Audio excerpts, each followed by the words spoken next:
আসসালামু আলাইকুম এভরিওয়ান। আজকে চলে আসলাম আরও একটি আচারের রেসিপি নিয়ে। এটা হচ্ছে জলপাইয়ের মিষ্টি আচার, টক মিষ্টি আচার, টক ঝাল মিষ্টি আচার। তবে মিষ্টির পরিমাণটা মোটামুটি রেখেছি, খুব বেশি টক রাখিনি, কারণ টক ঝাল আমার একটা আচার অলরেডি আছে, যেটা আর কি তেলের আচার। তো এটা তৈরি করতে কী কী উপকরণ লাগে চলুন দেখে আসা যাক। প্রথমে আমি জলপাইগুলোকে ভালো করে ধুয়ে ক্লিন করে সেদ্ধতে বসিয়ে দিলাম, কোনো লবণ হলুদ ইউজ করি নাই। দেন আমি এটাকে একটা ম্যাশার দিয়ে একটু ভেঙে নিব, একটু ঠান্ডা করে ভেঙে নিব।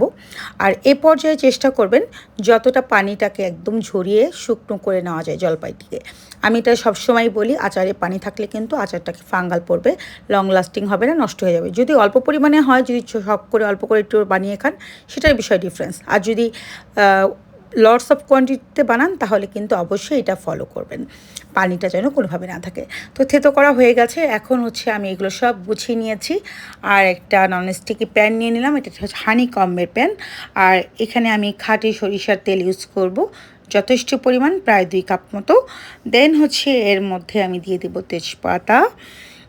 তেজপাতাটা দিবেন আপনারা, অনেকে গরম মশলা দেয়, বাট আমি আচারে গরম মশলাটা খুব একটা পছন্দ করি না। আমি আমার মায়ের রেসিপিটাই সবসময় ফলো করি। আর এখানে বেশ কয়েকটা শুকনো মরিচ অ্যাড করে নিলাম, যেহেতু এই শুকনো মরিচগুলো ভেঙে যাবে এর মধ্যে দিলে। আর আমি এখানে আস্ত মৌরি সজ, জিরা আর 5 ফোড়ন একসাথে করা ছিল কাঁচাটাই। এটা 2 চা চামচ পরিমাণ আমি এখানে ইউজ করব ফোড়নে। তো এটা আপনারা দিয়ে নেবেন, দিয়ে দেন একটু নাড়াচাড়া করে নিব। তবে কোনোভাবেই কিন্তু এই গোটা যে মশলাগুলো, এগুলোকে পুড়িয়ে ফেলা যাবে না। ভাজতে গিয়ে যদি পুড়িয়ে ফেলেন অনেক বেশি তেলটাকে গরম করে, তাহলে কিন্তু এগুলো দাঁতের নিচে পড়লে তেতো হয়ে যাবে। আর অল্প 1 চা চামচ পরিমাণ হলুদ সরিষা ব্যবহার করলাম এখানে, কালো সরিষাও 1 চা চামচ পরিমাণ ইউজ করব। এইগুলোর কারণে আচারটা যখন আপনারা খাবেন, এই মশলাগুলো যখন মুখে পড়বে, দাঁতে পড়বে, খুব কিন্তু মজা লাগবে, সুন্দর একটা স্মেল পাওয়া যাবে। যারা আসলে আচার লাভার, আচার পছন্দ করেন, তাদের কাছে আশা করি ভালো লাগবে। আমি এখানে বেশ খানিকটা, প্রায় হাফ কাপের মতো রসুন থেতো করা ইউজ করব। তো আমি স্পুন দিয়েই দিচ্ছি, মেজারমেন্ট কাপ আমার ঘরে নাই, তাই আমি এখন ইউজ করতে পারছি না। যাই হোক, তবে হাফ কাপের মতোই দিবেন। আর আমার এখানে প্রায় 2 কেজির উপরে জলপাই ছিল, তো বেশ অনেকটাই, 2 কেজি না, প্রায় 3 কেজির মতো জলপাই, 3 কেজির মতো জলপাই ছিল। তো আমি এখানে হাফ কাপ রসুন থেতো ইউজ করছি। যদি কারো রসুন আমার মতো অনেক বেশি পছন্দ হয়, বাড়িয়ে দিতে পারেন, আর যাদের পছন্দ হয় না তারা কমিয়ে দিতে পারেন। তবে আচারের মধ্যে রসুন, 5 ফোড়ন, শুকনা মরিচ, তেজপাতা এগুলো না দিলে আসলে টেস্ট পাওয়া যায় না। আর একটু দিয়ে দিলাম 1 চা চামচ পরিমাণ কালো সরিষা। এটা ফোড়নে হালকা একটু ভেজে নিব, খুব বেশি ভেজে লাল করে ফেলবো না। আর ম্যাশ করে রাখা এই জলপাইগুলো দিয়ে দিচ্ছি, খুব বেশি দেরি করার দরকার নেই। তো সময় এত বেশি দেরি করে দিলে তাহলে আপনার গোটা মশলাগুলো কিন্তু পুড়ে যাবে, টেস্টটাগুলো তেতো হয়ে যাবে। যখন খেতে লাগবেন, যখন দাঁতের নিচে এই সরিষা কিংবা 5 ফোড়ন পড়বে, সেগুলো যদি তেতো লাগে, টেস্টটা খুব বাজে লাগবে। অনেকে অনেক সুন্দর সুন্দর জলপাইয়ের আচার বানান, আমি জানি, তবে এগুলো আমার মায়ের রেসিপি, মার কাছ থেকে শেখা। আম্মা যখন এগুলো বানাতো, তখন আমি কাছে দাঁড়িয়ে থাকতাম। আমি খুব বেশি একটা টক ঝাল লাভার না, পছন্দ করি না। আচারও খুব যে আহামরি পাগলি আচারের জন্য এরকম না, তবে আচার খেতে পছন্দ করি, খুব যে একটা সেটা না, তবে বানাতে খুব ভালো লাগে। তো যাই হোক, আর বাসায় মেয়ে এসেছে, মেয়ের জন্যই মূলত বানানো। ও যতদিন আছে খাবে মোটামুটি। আর টুকটাক মাঝে মধ্যে আচার থাকলে খিচুড়ি টিচুড়ি সব কিছুর সাথেই খাওয়া যায়, নান টান রুটি রুটি যে কোনো কিছুর সাথেই, কিংবা ডাল ভাতের সাথেও কিন্তু বন্ধ হয় না। তো যাই হোক, এবার এই পর্যায়ে আমি বেশ খানিকটা লবণ এখানে অ্যাড করে নেব, যেহেতু অনেকখানি, তো লবণটা আমি অ্যাড করে নিচ্ছি। আর অনেক সময় আমি এখানে নাড়াচাড়া করেছি, অতটা তো আসলে শ্যুট নেওয়া পসিবল না। তো 8-10 মিনিটের ভিডিও দেখা যায়, অনেকে দেখতে চান না। তবে যখন আমরা ভিডিওগুলো মেক করি, আসলেই আমাদের অনেক কষ্ট হয়। তাই একটু কষ্ট করে ভিডিওগুলো দেখবেন, লাইক কমেন্ট করে যাবেন। ভালো কোনো টিপস থাকলে অবশ্যই আমাকে জানাবেন, কারণ জানার কোনো শেষ নাই। যতই আমি জানি না কেন, যতই আমি পারি না কেন, আমার সাথেও কেউ না কেউ আছে যারা অনেক ভালো পারে, অনেক ভালো রান্না করে। এটা দিয়ে একটা বার্মিজ আচারও তৈরি করা যায়, যেটা আম্মা র্যাপিং করে রাখতো, একদম দেখতে কি বলে চকলেটের মতো লাগতো। যাই হোক, আমি 1 টেবিল চামচ করে কালো সরিষা বাটা, 1 টেবিল চামচ করে সাদা সরিষা বাটা, হলুদ সরিষাটা বাটা, আর 1 টেবিল চামচ আদা রসুনের পেস্ট এখানে ইউজ করে নিলাম।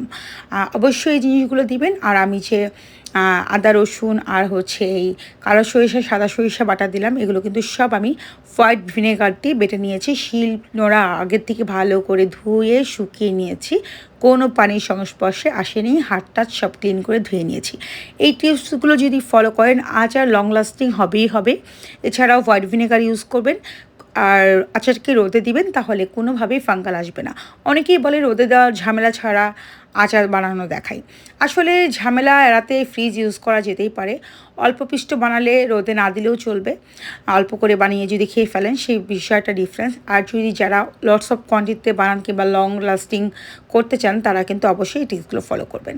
আর 1 টেবিল চামচ পরিমাণ আমি এখানে লাল মরিচের গুঁড়া ইউজ করছি।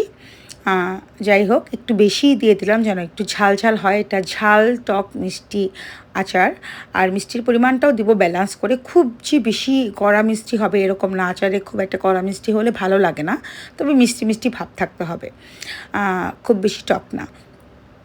তারপর এ পর্যায়ে হচ্ছে আমি এখানে এই যে 5 ফোড়ন, জিরা, ধনিয়া, মৌরি, সস এগুলোকে একসাথে করে ভেজে গুঁড়ো করে রেখেছিলাম। এখান থেকে 3-4 চা চামচ এখানে ইউজ করে নিব। পরে আবার নামানোর আগে খানিকটা ইউজ করব। 2 ভাগে আমি এটাকে ব্যবহার করব। এটা হচ্ছে আচারের স্মেল এবং টেস্ট দুইটাকেই খুব বেশি এনহ্যান্স করতে হেল্প করবে। অবশ্যই করে আপনারা এটা ইউজ করবেন। সেই সাথে এখানে আমরা চিনি দিয়ে দিলাম। খুব একটা বেশি দেরি করার দরকার নেই, পুড়ে যাবে। আচার পুড়ে গেলে সেটা টেস্ট একদম বাজে হয়ে যায়, স্মেল বাজে হয়ে যায়। অবশ্যই করে আচার আর হালুয়ার ক্ষেত্রে বসিয়ে দিয়ে কখনো দূরে চলে যাবেন না, আচারের কাছাকাছিই থাকবেন আর একটু ধৈর্য ধরে কাজগুলো করবেন। আচার খেতে যেরকম মজা, রান্না করতে ওরকম খাটনি। ইভেন বিভিন্ন কিছু গুছিয়ে নিতে হয়, এক্সপেন্সিভও বটে। আর যারা হচ্ছে আমার মতো একটু খুঁতখুঁতে আছেন তাদের জন্য তো আর কি বলবো। আর আমি এখানে 1 কাপ পরিমাণ হোয়াইট সিরকা মানে সাদা ভিনেগার ইউজ করে নিলাম। আর এটা দিয়ে, এটা মূলত কড়াই সেদ্ধ কড়াই ছিল, আর একটু ওয়েল কুক হবে। চিনির পানি আর এই ভিনেগারটুকু শুকিয়ে যাওয়া পর্যন্ত এবং ওপরের তেল উঠে আসা পর্যন্ত আমরা এটাকে অনবরত নেড়ে যাব। নাড়তে নাড়তে যখন এরকম একটা টেক্সচারে চলে আসবে, আমি যেহেতু এখানে গুড় ইউজ করিনি সো খুব একটা লাল হয় নাই, কালারটা এরকমই লাগছে। আর আমি খুব কোনো বিচি চিচি ফেলে দেই নাই আচারের, মানে জলপাইয়ের, তো বিচি সহই রয়েছে। আর নামানোর আগে আমি আরেকটু আমার সেই জিরা ধনিয়া আর হচ্ছে মরিচ সজের যে গুঁড়াটা ছিল ভেজে রাখা গুঁড়া, সেটার থেকে আরও 4 চামচ এখানে দিয়ে দিলাম, দিয়ে মিশিয়ে নিব। আর এই পর্যায়ে খুব একটা বেশি নাড়াচাড়া করবো না, স্মেলটা যেন লক হয়ে যায়, এই জন্য এটা দিয়ে নিলাম। আর মাঝখানে একটু চেক করে নিয়েছি লবণ আর মিষ্টির টেস্টটা, দেখলাম ঠিক আছে। এখন হচ্ছে একটা সুন্দর কাচের বয়ামে উঠিয়ে নেব। বাট আমার কাচের বয়ামটা মোটেও সুন্দর না, এত সুন্দর সুন্দর কাচের বয়াম ছিল যেগুলোর কথা আসলে আর মনে করতে চাচ্ছি না। কখনো ইউজই করিনি, কাউকে ধরতেই দিইনি যে ভেঙে যাবে তাই। কখনো সখনো হয়তো ব্যবহার করব, এই করতে করতে হয়তো এখন কেউ না কেউ ব্যবহার করছে, না হয় নতুবা ভেঙে কাচের গুঁড়া হয়ে গেছে। যাই হোক, তৈরি হয়ে গেল আমার টক ঝাল মিষ্টি জলপাইয়ের আচার। কারা কীভাবে তৈরি করেন অবশ্যই জানাবেন, আর আমার রেসিপিটি কেমন লাগলো এটা তো অবশ্যই জানাবেন। ভালো কোনো টিপস ট্রিক্স থাকলে অবশ্যই আমাকে কমেন্ট সেকশনে লিখে জানাবেন। আমার জন্য দোয়া করবেন। আপনারাও ভালো থাকবেন। আল্লাহ হাফেজ।